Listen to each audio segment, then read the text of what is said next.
Jesus nos chamou à liberdade, mas os que pagam impostos não são livres. Esta é a Visão Libertária, sua fonte de informações descentralizadas e distribuídas. Esse artigo foi sugerido e escrito por Marco Batalha, revisado por JJ Liber e narrado por Leafar. Na terceira e penúltima parte desta série, vimos que aquele que é subjugado pelas autoridades estatais, aquele que é coagido a pagar impostos, não é livre. Além daquelas passagens já vistas nesta série, há uma outra usada por estatistas para supostamente demonstrar que Jesus apoiava o pagamento de impostos, mas que na verdade demonstra o exato oposto. Essa passagem está em Mateus 17, versículo 24 e 27. Quando Jesus e seus discípulos chegaram a Cafarnaum, os coletores do imposto de 2 dracmas vieram a Pedro e perguntaram: "Vosso mestre não paga as dracmas?" E disse ele: "Sim." E entrando em casa, Jesus se antecipou perguntando: "Qual o problema, Simão? De quem os reis da terra cobram os tributos? Dos seus próprios filhos ou dos outros?" "Dos outros", respondeu Pedro. Disse-lhe então Jesus: "Logo estão livres os filhos, mas, para não escandalizá-los, vai ao mar, lança o anzol, tira o primeiro peixe que subir, e abrindo-lhe a boca, encontrarás uma moeda de 4 dracmas. Pegue-a e entregue a eles, para pagar o meu imposto e o seu." Está claro que a única razão pela qual Jesus pagou o tributo, e ainda assim por meios sobrenaturais, foi por razões estratégicas para evitar o confronto naquele momento.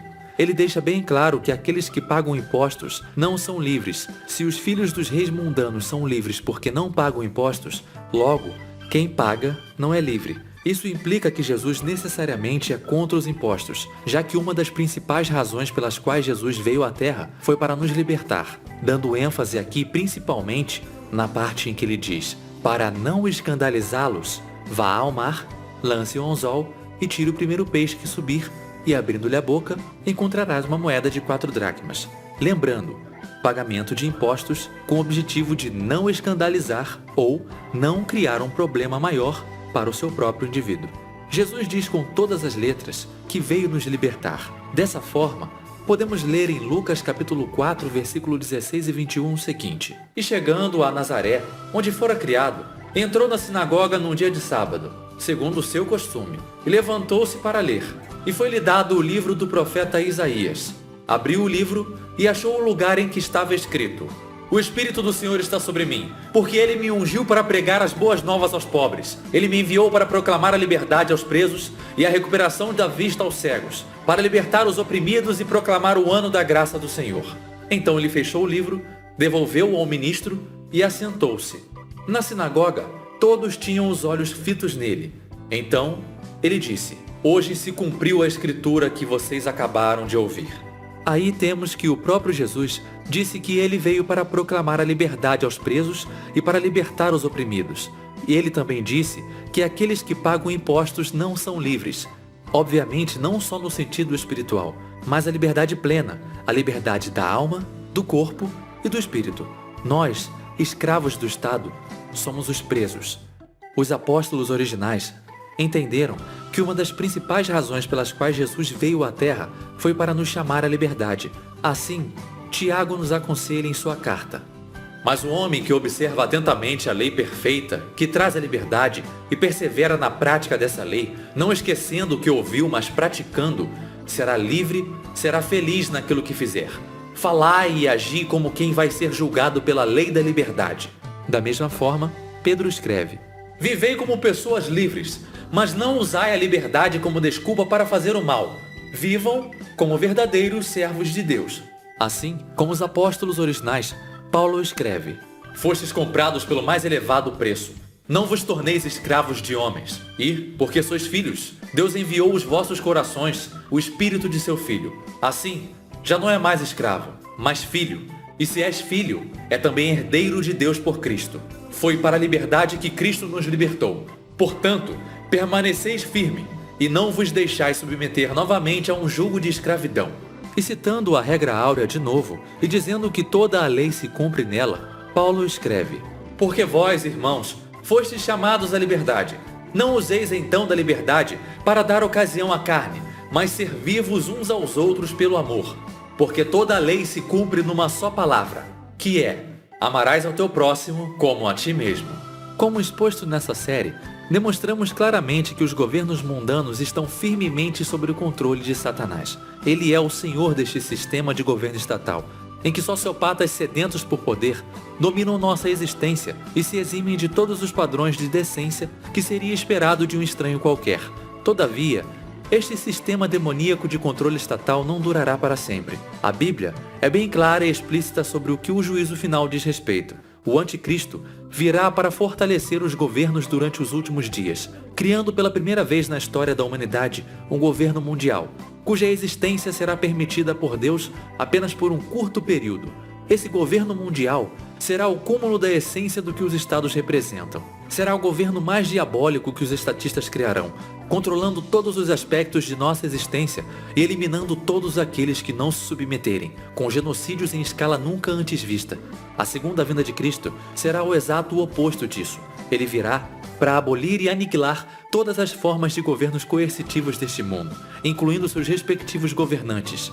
No Salmo de número 110, no verso 5 e 6, podemos ler: O Senhor está à tua direita. Ele esmagará reis no dia de sua ira. Julgará as nações, amontoando os mortos e executando seus líderes. E em Isaías, capítulo 24, verso 21 e 22 temos: Naquele dia, o Senhor castigará os poderes em cima nos céus e os reis embaixo na terra. Eles serão arrebanhados como prisioneiros em uma masmorra, encarcerados e castigados depois de muitos dias. Em Ezequiel 34, versículo 9 e 10 temos: Ouçam a palavra do Senhor, ó pastores. Assim diz o soberano Senhor: Estou contra os pastores e os considerai responsáveis pelo meu rebanho. Eu lhes tirarei a função de cuidar do rebanho, para que não mais se alimentem a si mesmos. Livrarei o meu rebanho da boca deles, e ele não lhes servirá mais de comida. Obviamente, pastores é uma metáfora para governantes, assim como rebanho é uma metáfora para povo. Considerem ainda a palavra de Deus a Zacarias: Minha ira é dirigida contra os pastores, e punirei os líderes. Assim, há uma impressionante continuidade nas profecias do Velho Testamento de como o julgamento final será. Ele consistirá, ao menos em parte, da punição de todos os governantes terrenos e a abolição de todos os governos coercitivos. É possível que um cristão intelectualmente honesto ainda não aceite que Jesus abominava o Estado? Se ainda houver dúvidas, deixem que Paulo as responda de uma vez por todas. Na primeira epístola aos Coríntios, ele escreve: Todavia falamos sabedoria entre os perfeitos, não porém a sabedoria deste mundo, nem dos príncipes deste mundo, que se aniquilam, mas falamos a sabedoria de Deus, oculta em mistério, a qual Deus ordenou antes dos séculos para a nossa glória, a qual nenhum dos príncipes deste mundo conheceu, porque se a conhecessem, nunca crucificariam o Senhor da glória. E ele ainda diz: Mas cada um por sua vez, Cristo o primeiro, depois, quando ele vier, os que lhe pertencem. Então virá o fim, quando tiver entregado o reino de Deus, o Pai, depois de ter destruído todo domínio, autoridade e poder. Mais claro que isso, impossível. Os governos da terra não são de Deus, são de Satanás, e Jesus virá para destruí-los todos em seu último julgamento. Em Apocalipse 19, no versículo 19 e 21 temos: Eu vi a besta e os reis da terra e os seus exércitos reunidos para fazerem guerra àquele que estava assentado sobre o cavalo e ao seu exército.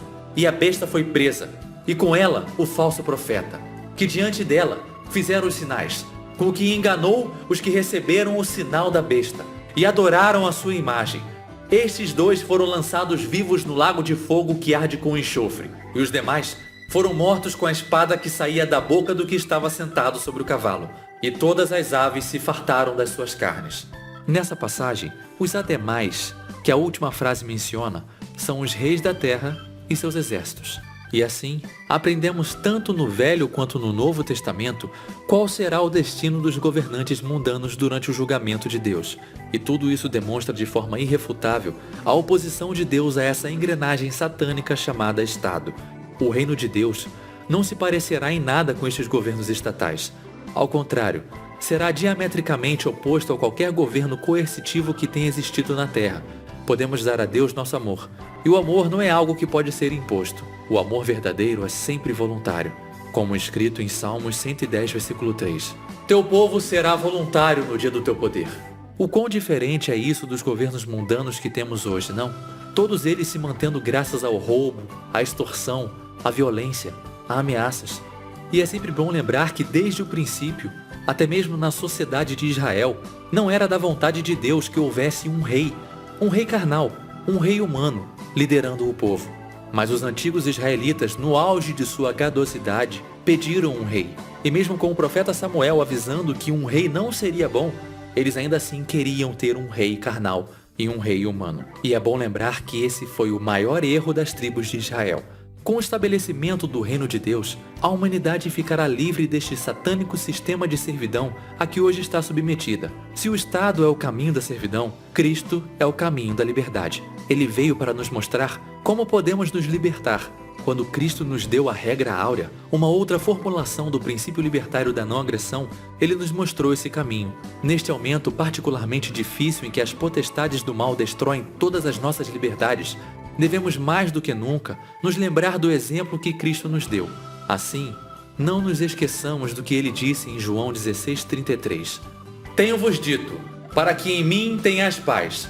Neste mundo tereis aflições, mas tende bom ânimo. Eu venci o mundo. Obrigado por sua audiência. Se você gostou deste vídeo, clique no ícone de curtir abaixo e compartilhe o vídeo em sua rede social. Se você deseja ser notificado de outros vídeos, clique em se inscrever e depois no ícone de campainha. Que Deus abençoe a todos. Até a próxima.